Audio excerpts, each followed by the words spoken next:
अरिष्टनेमिः स्वस्ति नो बृहस्पतिर्दधातु ॐ शान्ति शान्ति शान्तिः। ॐ असतो मा सद्गमय तमसो मा ज्योतिर्गमय मृत्योर्मा अमृतं गमय।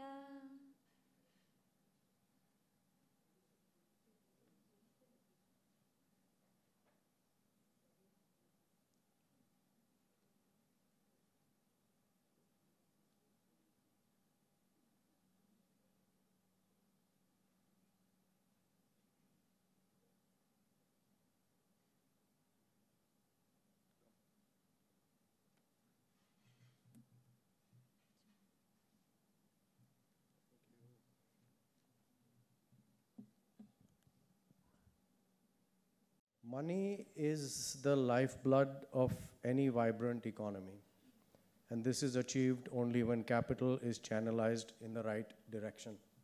Our next speaker has been at the vanguard of the private equity ecosystem, prudently providing much-needed resources to viable businesses.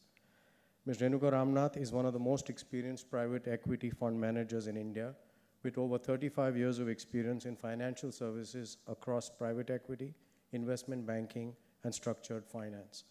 Today, Ms. Ramnath is an advisor to almost $35 billion in assets under management and the founder of the Multiple Alternate Asset Management Limited, an India-focused private equity platform with marquee clients. She is driven by the ripple effects of supporting entrepreneurs in building sustainable businesses, resulting in employment generation, economic stimulation, and facilitation of nation building. In her earlier role as MD and CEO, Ms. Ramnath led ICICI Ventures to become one of the largest PE funds in the country, and today is the chairman of the board at Tata Communications Limited. Being a connoisseur of fine art, she believes art brings balance and plays a key role in bringing harmony and oneness in society and communities, whilst she enjoys the positive influence of spirituality on managing business. Ms. Ramnath, we look forward to hearing some actionable takeaways to the concept of Vasudhaiva Kutumbakam in business. I invite Meghnaji Patel, President Chinmaya Mission Mumbai, to welcome Ms. Ramnath.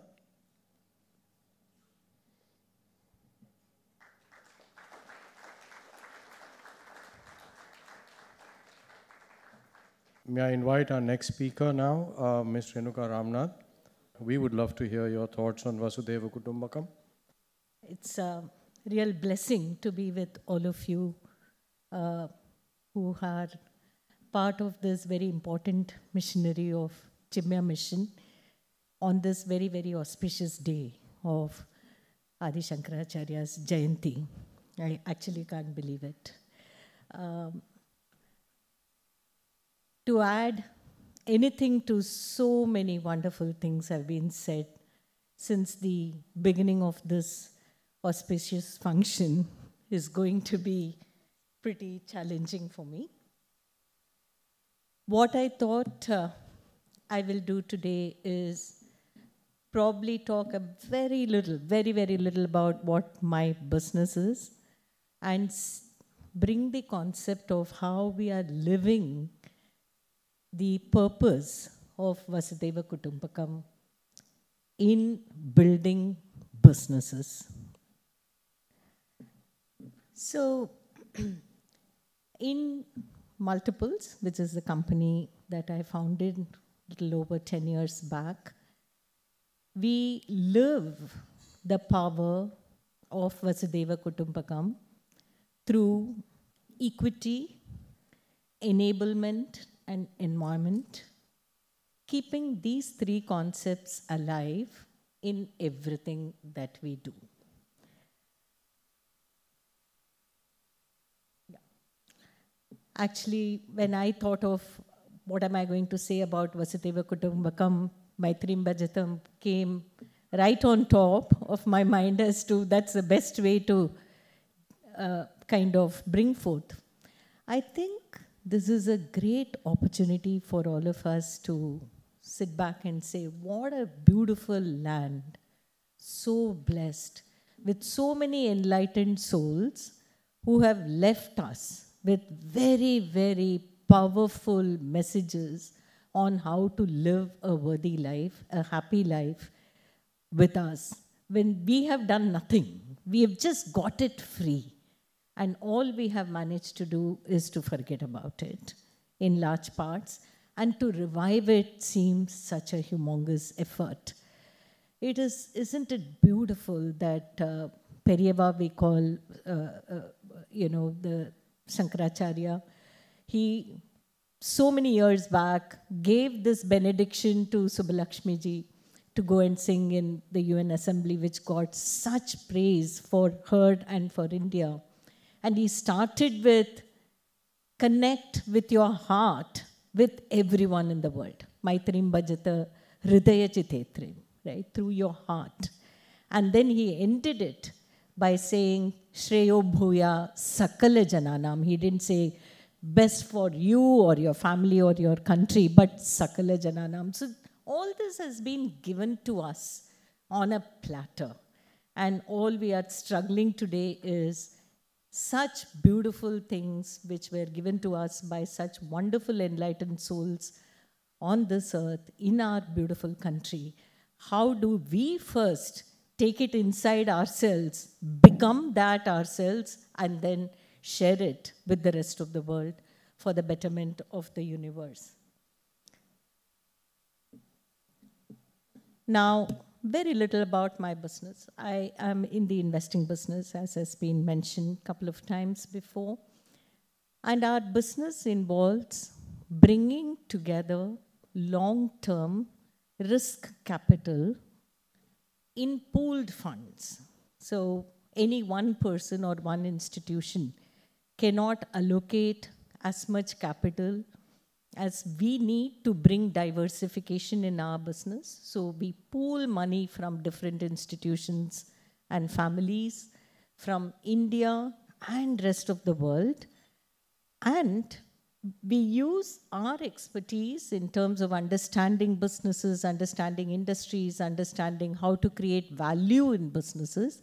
And we choose a bunch of investments for every fund and deploy that money that we have collected into these companies. And we work with those companies, with those wonderful entrepreneurs in creating that value. After we create value, it's obligated on us to sell these investments and return the money back to the investors who gave us that money. It was quite natural for me and many people in my fraternity to think that people who give us money are these institutions. So when you thought about, when you put your head on your pillow and at night and said, hey, was I fair to my investors who have entrusted me with so much money? You thought of the faces in those institutions who looked into your eyes and evaluated you and gave you money. So one of the institutions which we have been very fortunate in multiples to be backed right from the beginning is a very, very large pension fund in Canada called the Canada Pension Plan. They come from the state of Toronto, Ontario. And there are several other pension funds in Canada. One of my fellow colleagues, another woman, she works for another Canadian pension fund, and she once narrated an example which really lit up the lamp in my head. She said, I got into a taxi in Montreal. She worked for the institution called CDPQ, which is Caisse de Dépôt of Quebec, which is the Quebec pension fund. And the taxi driver asked her, ma'am, what do you do for a living? She said, I work for CDPQ. So she said, oh, you are too important to me because you are managing my pension money. And she said, that's when I realized the commitment, the importance of my job, and through my job, how many lives I am touching. So I changed after hearing this story from her. When I think about Life Insurance Corporation investing with me, I think about every policyholder of LIC. When I think about Canada Pension Plan, I think about every pensioner in the state of Ontario who has committed his or her money into an investment in India, depending on the capability of multiples, and I can go on and on. So we have State Bank of India, we have so many other such large institutions. So you are, in some sense, responsible for the monies behind each of these institutions and the stakeholders and shareholders behind each of these institutions. Taking it forward to the companies you invest with, and I will talk about how do we bring the principle of Vasudhaiva Kutumbakam there. You are responsible for very many stakeholders in the companies that you are responsible. So to think narrowly about a company as its board and shareholders, or an investor just as the institution, would be really missing the point. I thought an easy way to communicate how we translate this very powerful concept into business will be to take a simple example. This happens to be a company in which we invested, and therefore I can speak with little more emotion and little more confidence in terms of whatever I'm going to say. So Delivery was a company which started to provide logistics services to e-commerce players. All of us know the e-commerce moment that happened in this country a little over 10 years back, where things started to come home. You bought a lipstick, you bought kitchen gadgets, you bought everything from your computer those days, not so much from smartphones, but everything was at your doorstep. This required a reimagination of what logistics meant in this country. And more importantly, the cash, the trade was happening at home, because it is when the person who has ordered the stuff paid, which was largely by way of cash, at their doorstep is when sales really happened. So logistics became a very important part of effecting economics, effecting trade and sale at that time. With that very simple concept of, hey, how do we help e-commerce companies fulfill the last mile, we invested in Delivery. Over time, I will talk about how big a company it has become. Now, when you look at this company, what has it really done? Let us start with the consumer. A friend of mine said she went to some remote part of Madhya Pradesh on a holiday, and she saw young girls wearing sharara, which was a fashion in Bombay and Delhi. And she said that 15 years back, for that sharara to reach that remote corner of Madhya Pradesh would have taken a minimum of 1 year. Minimum of 1 year. Therefore, if you don't belong to the big cities in India, you have no right to dream of fashion, convenience, services like insurance or whatever, because you just grow up with the feeling that this is not for me. And that is the India all of us built collectively, and we went to bed very happy that we were doing very good business and we were making a lot of money and our children had everything that they wanted. Today, Delivery gives me personally infinitely more happiness that we could take products and services, whether it is phone, whether it is computers, whether it is fashion, whether it is healthcare products, to the remotest corners of India, and give those citizens of India exactly the same privilege that citizens in the richer big cities of India really enjoy. So that was the first thing. Second, look at the businesses. Today, if you are a small-time entrepreneur who have a capability either in metal bending, or it could be some motors, or it could be fashion, it could be tradition, you can bring forth your product on the Delivery platform and take it to the whole of India, which was not a feasibility before. Going to delivery partners. We have thousands of trucks running across the country.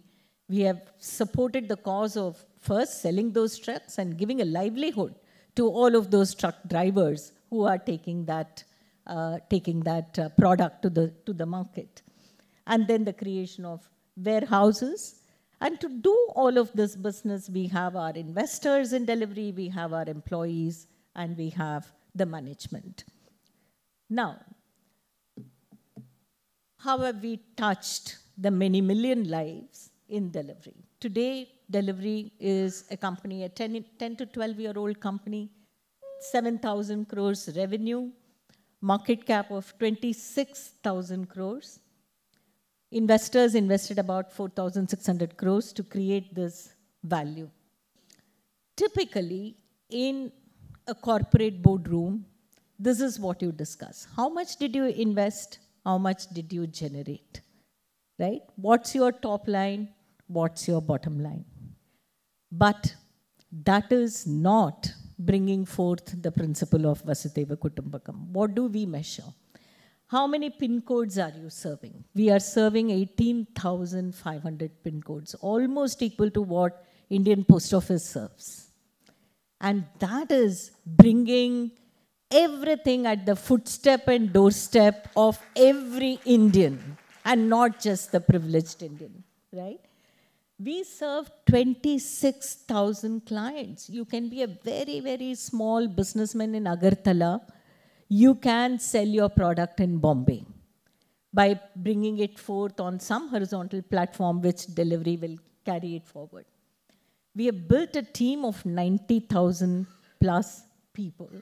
We have 3,200 women working with us. And we have 1,424 people who benefited from this value creation of 4,600 crores invested, which has become 26,000 crores, which is more than a 5x expansion in value that has happened. There are more than about 1,500 people who have benefited. So where is equity? Where is empowerment and environment? I'll just come to that. So when it comes to equity in business, you are looking at the entire ecosystem of stakeholders. To begin with, what are the salaries you are paying your truck drivers? What is the money that you are paying your people who are running your warehouses, right? There are so many loaders. There is just so much physical work happening here. How do you think about their compensation? Is it what you can get by under the Minimum Wages Act?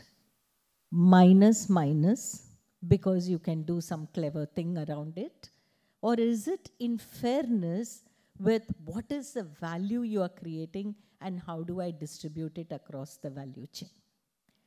So where is your heart when you are building the business? Are you looking at these people as one of your own? Or are you coming in with an approach of I am the master and you are the servant? Everything opposite of what Swatmananda ji shared in the morning. Are you looking at them as your own? Or are you looking at them as somebody who you have to squeeze because the shareholders have to make a lot of money or the management has to make a lot of money? Are you deploying technology in the warehouses which will minimize, am I good on time? Okay. Which will minimize the physical burden on your laborers? Every rupee you are spending in the warehouse, are you saying, hey, if I don't spend it, my return on capital will look very good. It's okay, that guy will crumble, his spine will break, he will be having a working life of only 15 years. How do I care? Today I have shown very, very good profits, right? And I'm going to get a pat on my back. My share price is going to do very well. And the bunch of guys who gave me money are going to be very happy. That's everything which is opposite of Vasudhaiva Kutumbakam. So how do you bring this concept of equity in everything that you do? So every aspect of your stakeholders, how are they taken care in building the business as if they are one of you, and not you misuse your authority and power to bring inequity and justify in the name of good economics or good business is how we have deployed equity. Also, bringing in women. We insist, Ajayji made a beautiful point, it breaks my heart. Even I, who, I think very few people will really recognize me as a woman because I have been working in the man's world like a man. Even I get discriminated, even today. It is a fact. There is nothing to gain by burying it under the carpet. I can stand here and say, and I do say, that I am not discriminated. Many of you can see it in my public quotes. That is for only one reason, because I don't want to discourage younger girls. I don't want to discourage younger girls who will say, अगर रेणुका को ये तकलीफ आज भी हो रही है, तो मैं कहाँ हूँ? So she will not take that first step towards her own progress. And therefore, I sometimes bury some of these facts, not to misguide, but really in the interest of encouraging many young girls to kind of move forward and take charge of their own lives. Therefore, it is the obligation of everybody who is in power, who is in a place of influence, to remember everything that Ajayji so beautifully articulated in terms of how are you bringing technology to build a more inclusive society? How are you removing inequalities by doing what you can in your station?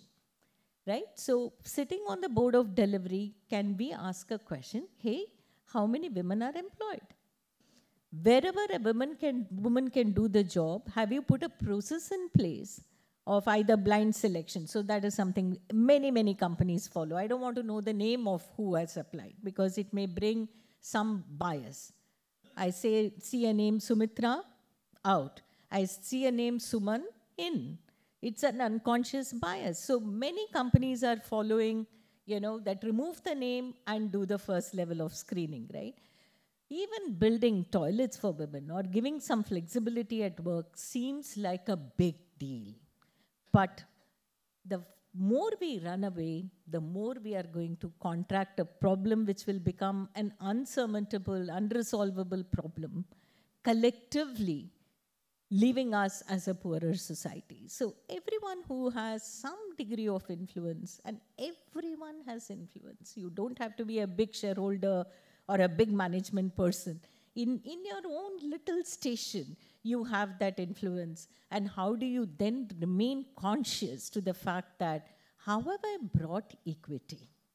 How have I been fair to everyone in the ecosystem for us to remain a prosperous society for time immemorial is something that we have brought by way of consciousness in the businesses that we do. Coming to empowerment, again, just empowering our people across the country equally liberates society. It unleashes the human potential, which is residing as much in a girl or a boy in Imphal and Agartala as in New Bombay or Churchgate, is a very liberating experience. So, for instance, we have invested in another company which sells insurance online. And today we are able to write micro-insurance policies, right? The whole, as Mr. Ajay Parimal beautifully talked about, how technology has changed the phase of every business. We are looking at when you start writing micro-insurance, when you are able to take an insurance product, whether it is for health or for property or for anything, into the hinterland of India by bringing down cost by deployment of technology, you create a totally new potential in the economy. People can now go out and do a bunch of things which they were inhibited from. So that's how we think about empowerment as a very key principle that is incorporated in every rupee of investment that we make out of our funds. Talking about environment. Environment, as again Mr. Parimal so beautifully put it, it is not somebody else's problem. It's not an elite discussion for the elite, and it is not a problem that's going to come after all of us are dead and gone. It is here and now, and we are currently going through this, right? We have no more luxury of time to postpone this for another day.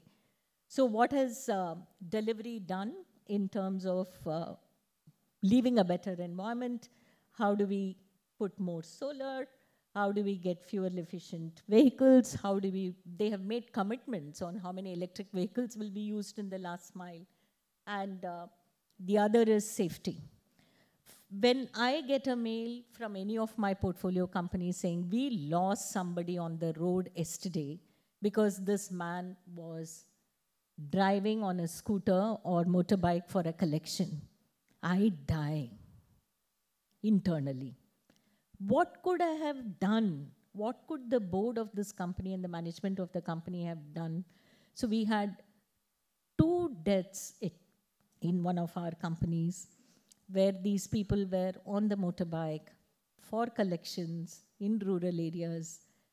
We made it such an emergency issue that simply saying that they are well insured and we will take care of their family is not a response that we will accept. It is a life. Sit back and ask you a question. Ask, are your safety training adequate? What more can you do? Can you, by way of policies, change certain things by which your people are not on the motorbike after some time in the evening? What else are we putting too much pressure on them? That their incentives are linked to the collections, and is that driving certain behavior? So there is a lot of inquiry that goes into how have you brought that consciousness of equity in your business, instead of making human beings and their lives a matter of statistics. It is very easy to say, if 2 people died, I put 5,000 people on the street. For you, it is statistics. For them, it is just that one life. So how do you, therefore, bring the spirit of oneness, as Swamiji said? See that person exactly. If that was your husband, your child, your father, how are you going to respond to this, right? And bring that same concept into your workplace and use your power of influence for the betterment of Vasudhaiva Kutumbakam. Lastly, in COVID, and it's amazing, as Ajayji talked about, how we have done everything even to support the world. So when COVID hit, delivery called me. He said, can you put us in touch with somebody responsible in the government? We want to do our bit. You know, they brought so many oxygen concentrators from the rest of the world into India through their supply chain. And then they also used their machinery within India to get it distributed across the country in COVID. So this is how we bring the concept of environment into everything we do, with the overall objective of leaving minimum footprint. I won't say that we are able to build businesses which decrease the carbon footprint. That will be a very wrong claim. It will even be a wrong aspiration. I cannot deliver on that. But how do you minimize your footprint? How do you do minimum harm in trying to do maximum good is something that we bring to our business. So how do we think about Vasudhaiva Kutumbakam, right?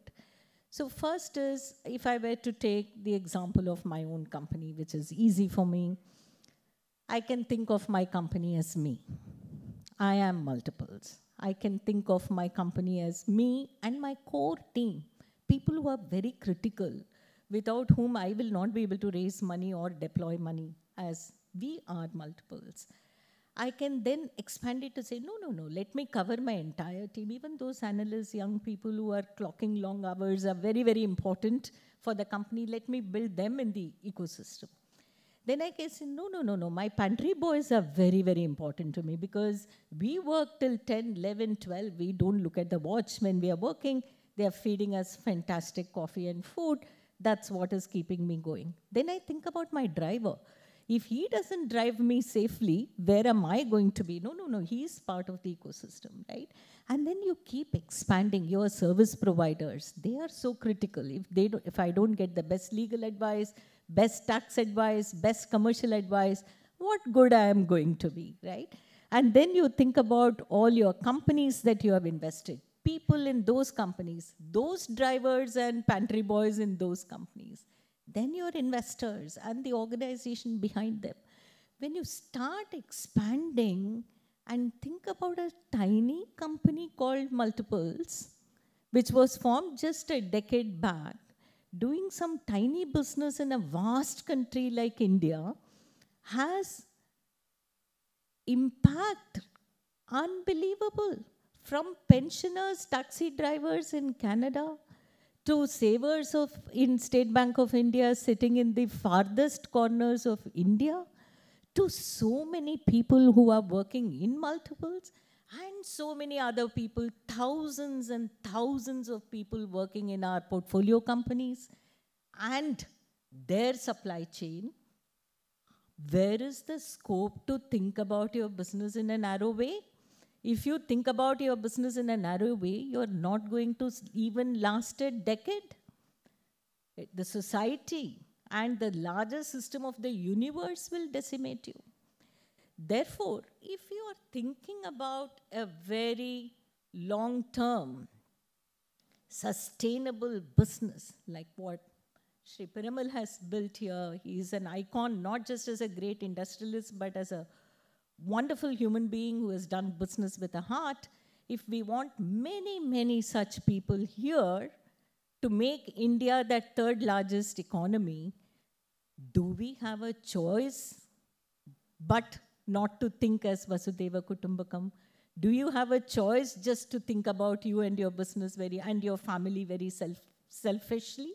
There is no choice, because you will not arise to live for another day if that is the thought process that you bring. And therefore, in terms of actionable points, right, what can we do? I feel that we always think that the starting point of a business, actually, I'm oftentimes very, tickled by the fact that many people think that the starting point for starting a business is having money.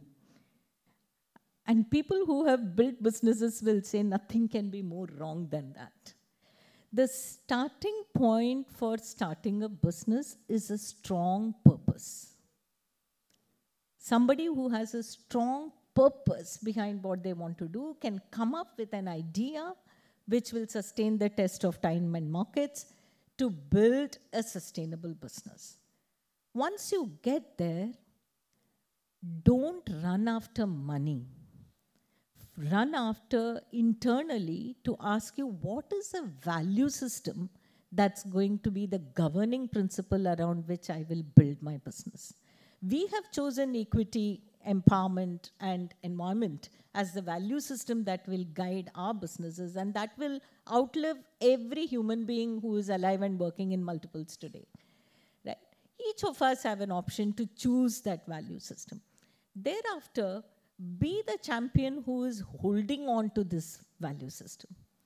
And when you are in power, when I first instructed my chief financial officer in Multiples, which was a tiny, tiny initiative 13 years back, I only asked him, when do we pay our pantry suppliers? The potato vendor, is he making 20 trips to Multiples office, trying to collect his dues after 90 days? Or is he paid on the day he supplies? Right? So that fairness and equity has to come. Your power as the CEO or as the board member or as chairman or as the MD should be used to make sure that the weakest person in your value chain, the person who has the least ability to negotiate, the least ability to stand in front of you and make a legitimate claim, is protected by you. That is when you have lived the principle of Vasudhaiva Kutumbakam. And for me, that is power. Power and authority to take care with fairness and equity the weakest person serving in my large ecosystem of influencers and beneficiaries of multiples business. So can we bring that concept into business instead of just focusing on how much profits we made and what's our share price, right? And how do you build business practices? Because as organizations grow, at every level you need to build that check and balance so that this value system is never compromised, whether you're watching it, asking the questions or not. That's just how we live. We never speak lie. It is something like that. Or I never go late. We all have policies like that. So it should become the organizational policy like that. Second is, how do you bridge inequities in society, whether it is gender inequity in gender diversity. Again, Ajayji spoke beautifully about that. It is a fact. And what can you do to bridge that inequity in the society, whether it is compensation-related inequities, racial, religious, caste system-based inequities, inequities of markets, whatever that may be. How do you contribute in bridging the inequities in society is another good way of using your power, influence, and authority to live with the principle of Vasudhaiva Kutumbakam. The third is, how do you balance profits? This is the toughest, right? I mean, when you are involved in a pure economic activity, which is what I do, there is no second objective. I have to maximize the returns for my investors. I want to squeeze out of everybody and give the maximum returns. But how do I remain in balance? How do I say that for sustainability, I have to invest for the future? So I've sat on boards of textile companies where we collect money through our own very innovative ideas and also through the CSR initiatives and plow it back to the farmers for better farming practices so that we get better cotton. So how do you convert each of these on its head and say that I'm doing good, I'm creating some surpluses, and I'm creating a sustainable ecosystem?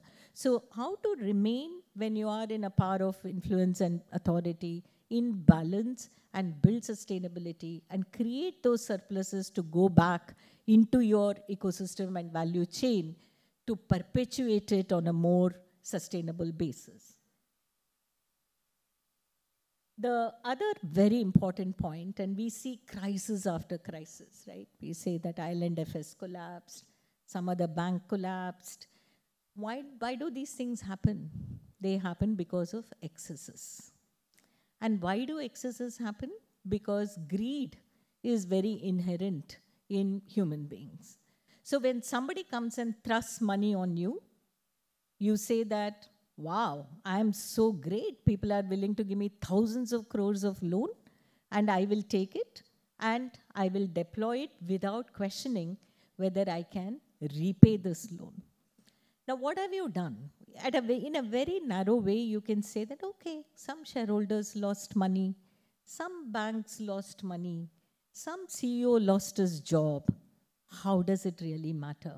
It matters because in doing such acts of irresponsibility, the person who suffers is the weakest person in your chain.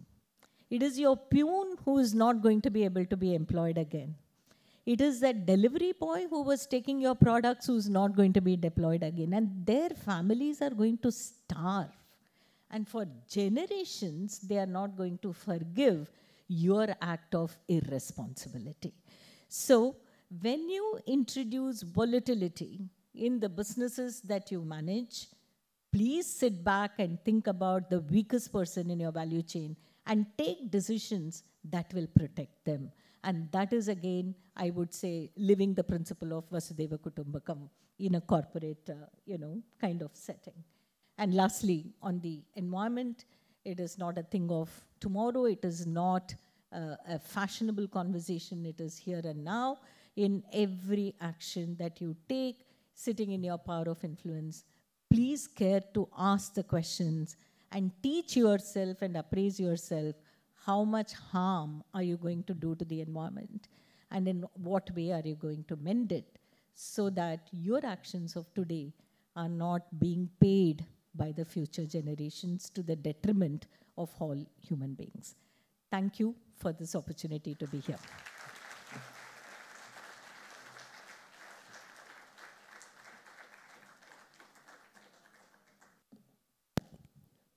Thank you so much, Mr. Ramnath. Keep expanding your ecosystem. I think it's a simple mantra, but it will work wonders, I'm quite sure. If you could just indulge me and join me on the dais, Mr. Ramnath and Sudhanshuji. We have some questions from the audience. We will be skipping the formal tea break in the interest of time. Those who wish to indulge and enjoy a cup of tea, please, we request you to and invite you to go ahead and have some. But in the meantime, we'd love to take some questions for our speakers. I repeat, and as nauseating it as it might be, use the pad, write your name, the organization to whom it is addressed to, and please in caps, and please hand it over to our volunteers. That would help us. Thank you. Mukul bhai, are you able to just, thank you. Apologies again for running behind a little schedule. Both the speakers, please do indulge us. Thank you.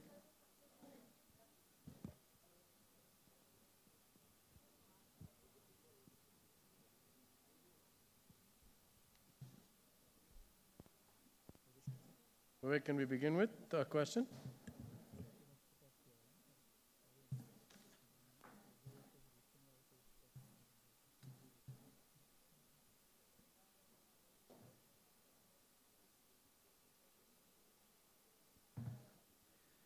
So maybe while we wait, you can keep sharing one as you keep scrolling the others. So while we wait, I could probably attempt to shoot out what I thought was not addressed. Artificial intelligence, Swamiji touched on it, Ajay bhai touched on it. Boon or bane? I mean, rapid fire or some answer beyond that? I'd like to open it out to both of you, or all three of you for that matter. So artificial intelligence, is it a global threat or an opportunity? And the perspective not restricted only to losing jobs. I mean, yeah? So your thoughts. You know, the good news is that a lot of very intelligent minds, engineers, are already putting out a lot of videos on viral saying if you don't contain it, it will kill you. So that's a very good thing. So the world is bringing balance in itself instead of just saying go, go, go, go. You know, AI is going to be so good.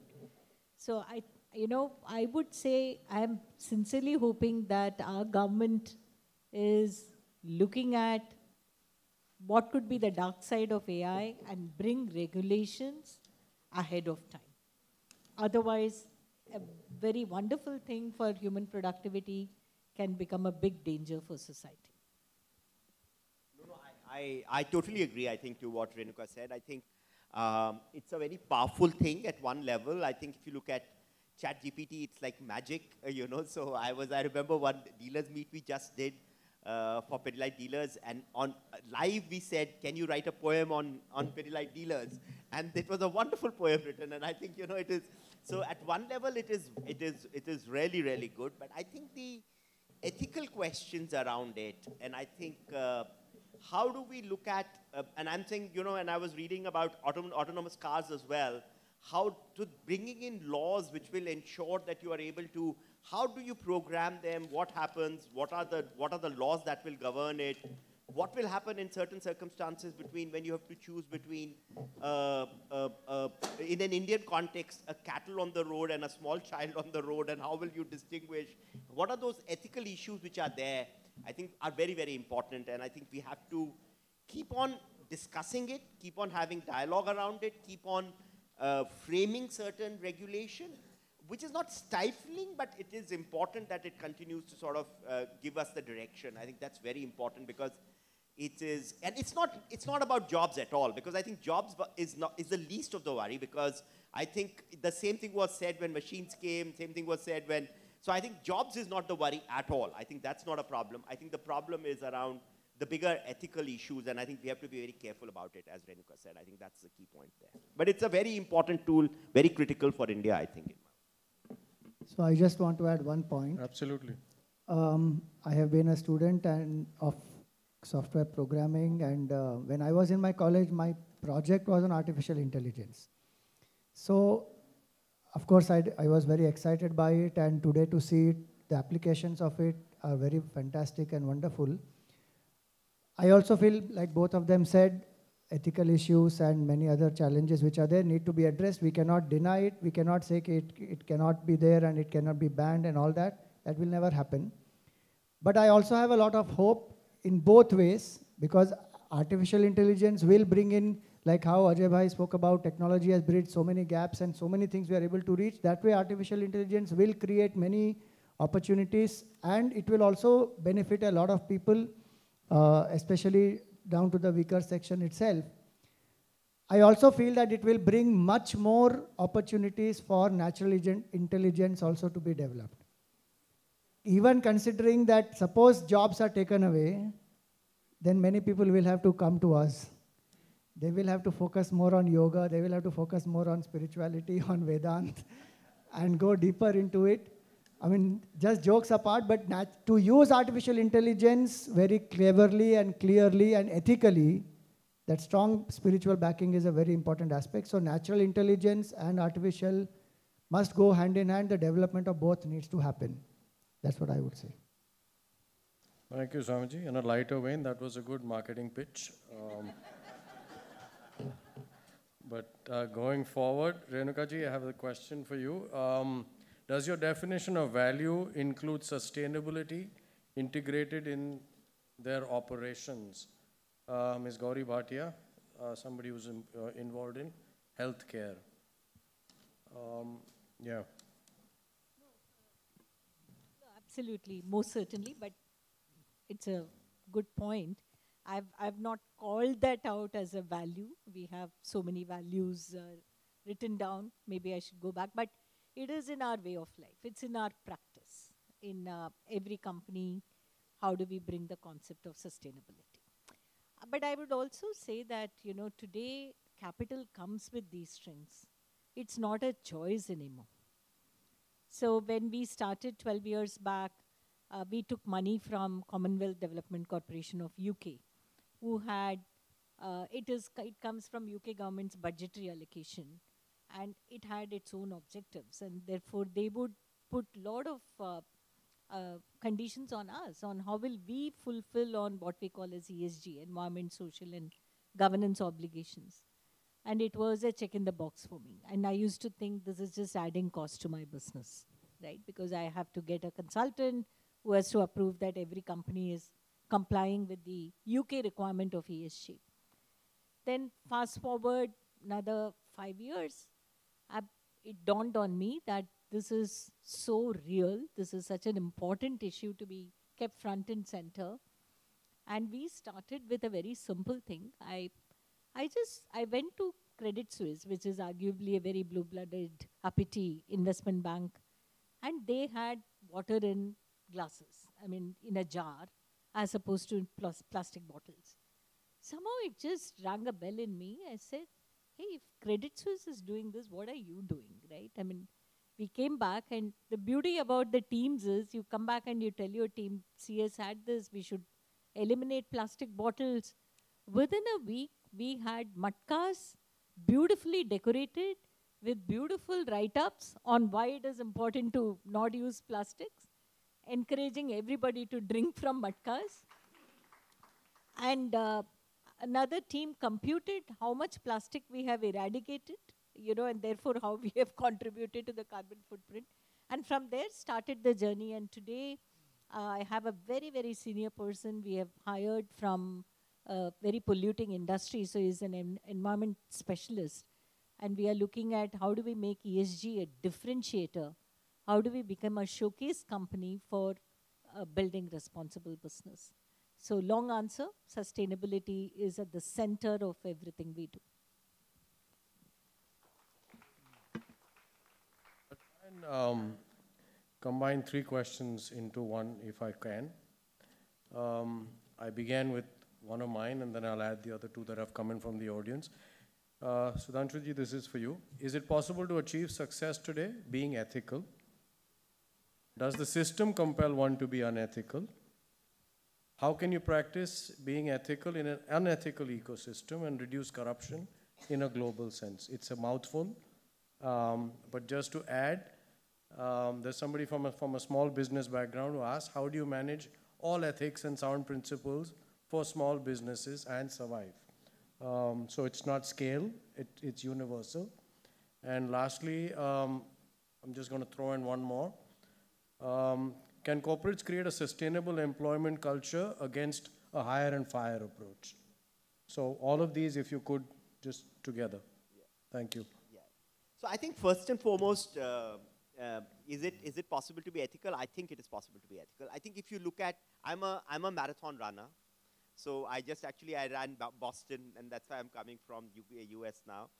I think life is a marathon. It's not a sprint. And I think the mistake we sometimes make in different stages of our careers or in businesses and all that is we treat it as a sprint.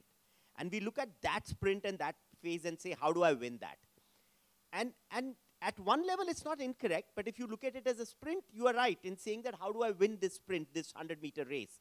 In order for me to win this 100-meter race, I need to do X, Y, Z.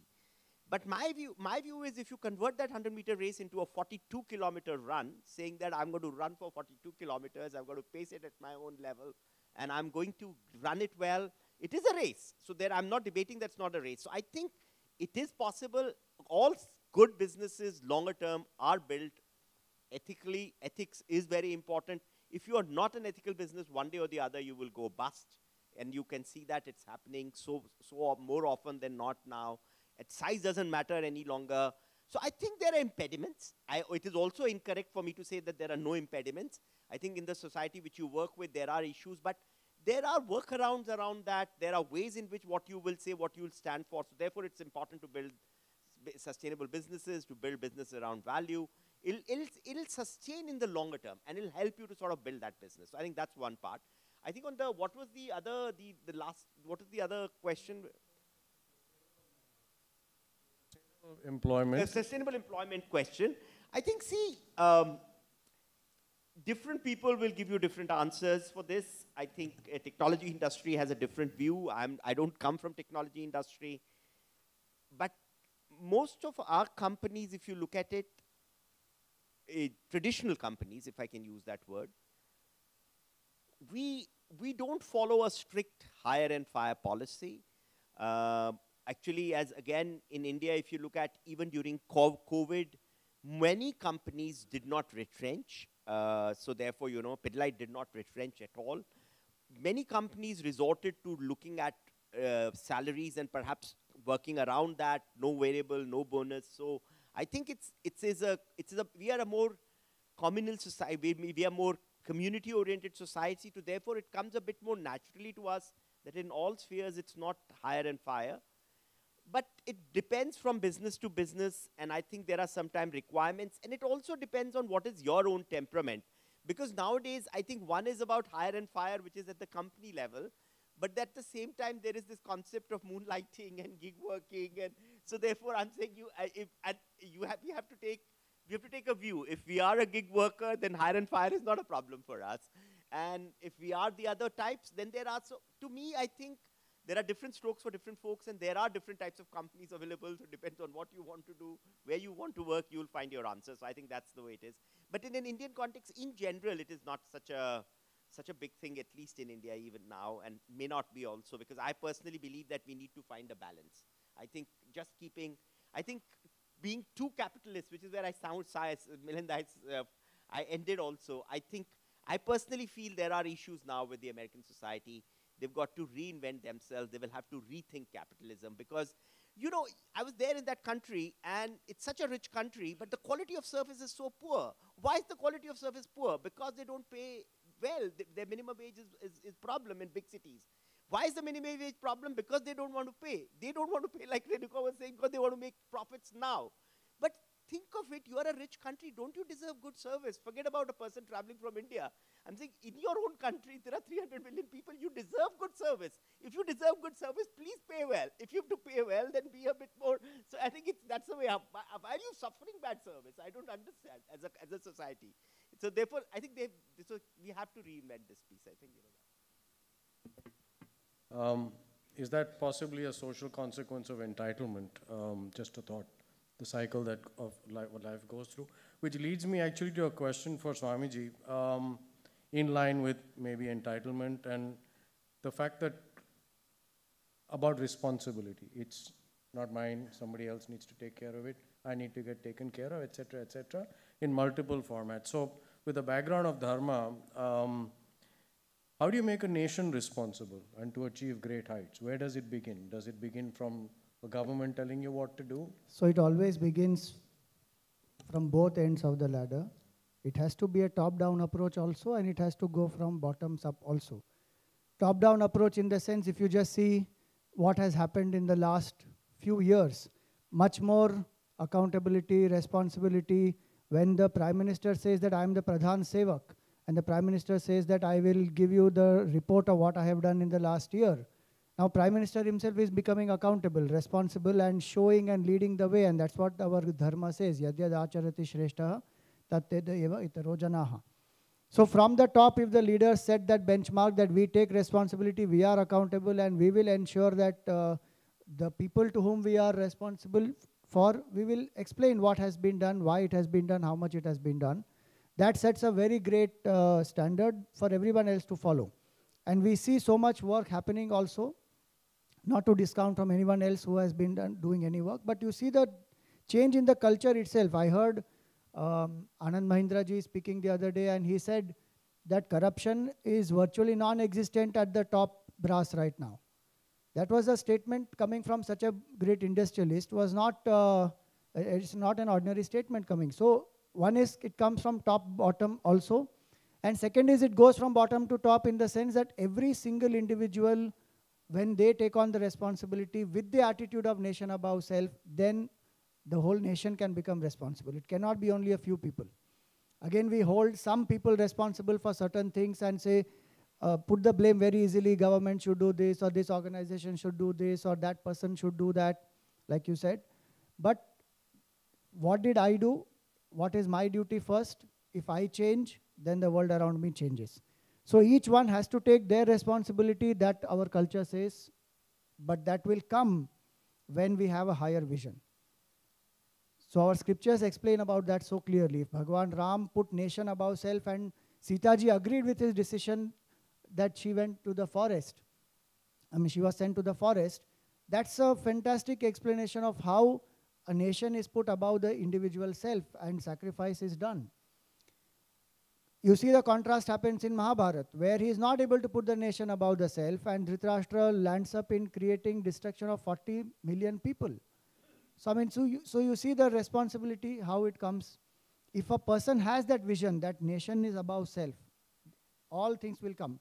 It can be company, it can be culture, it can be family, it can be whatever that is. Altar of dedication, it can be anything. But that has to be there.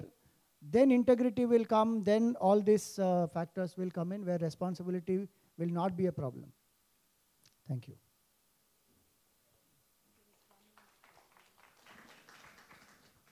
So there is one question here. You spoke about purpose is needed more than money to build a business. What is the best way to define and articulate a founder's purpose in a business context? So, a great question. I think I'll just take my example to answer this because I don't want to theorize this. So when I left ICICI, I was 49 years old. I'd done professionally enough, worked very, very hard, made a name for myself, and by grace of God, had enough money to retire. So there was many advice coming from many quarters. That's again beauty of Indian families. And my mother, being my mother, she felt that I worked so hard to the abandon of my own health and well-being. She was the only one who said, I think you should do nothing and put your feet up, right? And my son said, Amma, I know whatever you play, you will win, so choose your game carefully, right? And my father would not be happy. if I don't become the finance minister of this country, he's too ambitious for me. So he said, continue to do something. And I sat back and I asked myself, what should I be doing? And I went and spoke to I have a spiritual guru, and I said, Guruji, I think I am blessed with this capability to make good investments and to choose good entrepreneurs and guide them to build good businesses. And I said, they did in my introduction as well. And I genuinely get huge inner satisfaction to see the amount of jobs created. So when we have an investment, we played a very significant role in building PVR cinemas to the size and scale it is. Every time I go to watch a movie, I always look and count the number of people who are in uniforms. To see all these people got jobs and a hope in life because we made that bet, right? So there is so much inner satisfaction coming from bringing that knowledge at play to fulfill the dreams of many entrepreneurs who in turn create so many jobs, create wealth, create meaning, contribute to social good, bring the wealth back into the economy, and it is kind of an endless virtuous cycle. And if you have the capability to do it and make your own humble contributions to that ripple effect, how can you be selfish and say, I have made enough money, I have worked enough hard, I have made enough name for myself, and why should I do anything? Who am I here? If I turn it around and say, who gave you all this? Some institution, some bunch of bosses who tolerated me, some bunch of people who tolerated my mistakes, who made me who I am today, and I have to pass it forward. It is not mine. It belongs to the society. It has to go back from where it came. And therefore, I said to indulge yourself into laziness and entitlement is just a wrong thing to do. And that's how Multiples was really born. So I feel it is for each person to sit back and say, what has made me who I am? How can I therefore pass it forward? And that then gives the answer in terms of what is your core calling, and then gives you the idea to kind of go forward.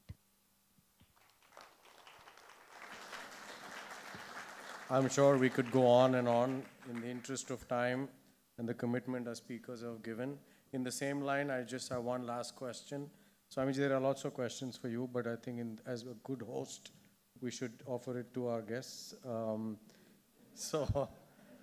There's a question from a student, and I think I'd leave it to all three of you to answer if you like.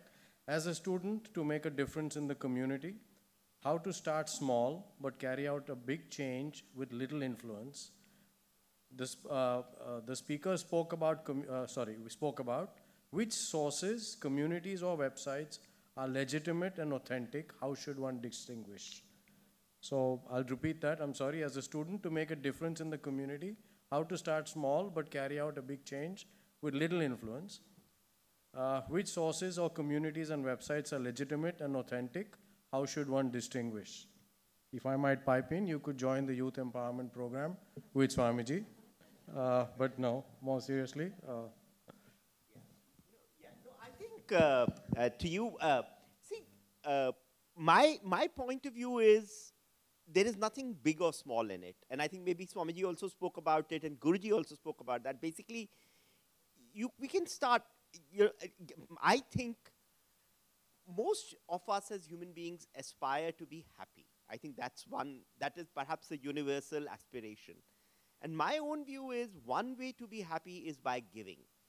And giving is a big word, but a smile is also giving. Giving a smile to a person is a gift, is giving. So therefore, coming to your question, I'm thinking if you are interested, if you're a student, if you're good at something, you can perhaps take small tutorials free of cost, teach some kids. That is one thing you could do.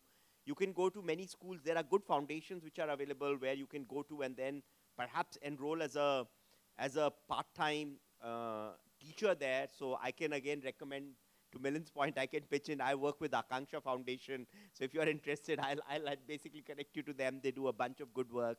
I think. So therefore, my view is there is nothing big or small. It is always important to make a start. And I think start by saying that we do it for ourselves. We don't do it for others. But in doing it for ourselves, I think giving is also a gift to oneself and to be happy. And I think that's the way I would look at it. There's nothing big or small. Decide on what you want to do and begin your journey there. And I think, build from there. So I think that's the way it is. So that's what I would say.